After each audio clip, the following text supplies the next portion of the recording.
Galiu parodyti, kaip neįgalus gali vairuoti automobilį. Gerai. Sėskit už vairą. Aš čia turiu sėsti. Jo, jūs sėskit už vairą. Ir dabar įsivaizduokit. Savo daviau, činkstuką daviau. Įsivaizduokit dabar tokį dalyką, kad jūs neturite vienos rankos. Dėl automobilio galvokit kokį. Tai vadinasi posūkiai, šviesos, ilgosios ir panašūs dalykai jums jau neprieinami. Bet turim tokį dalyką.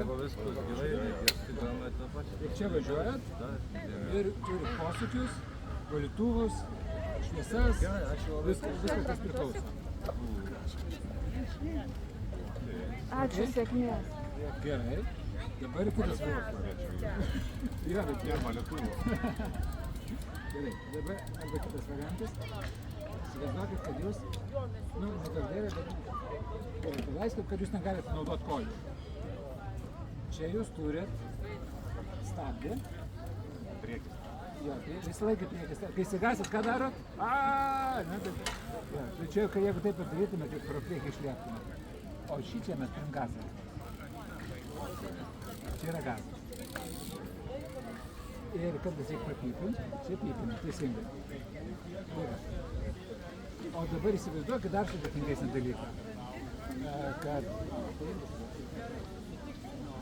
jūs esate tetraplegis. Tetraplegis yra žmonės, kurių jeigu esate taip rankos, ne?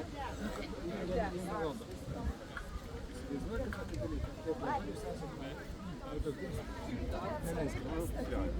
Dėkit čia rankas savo ir gazą. Žinot, kaip spaudžia jie? Jie va taip lenkia gazą. Jie taip gali padaryti. Bet jie turi problemų su posūkiais tada, ne? Nes jie tiesiog negali, nes rankas tada. Čia yra mygtukai, matot? Tai vienas posūkis, kitas posūkis. Ir dar mes noriu parodyti tokį įdomų dalyką. Čia jūs galėjau.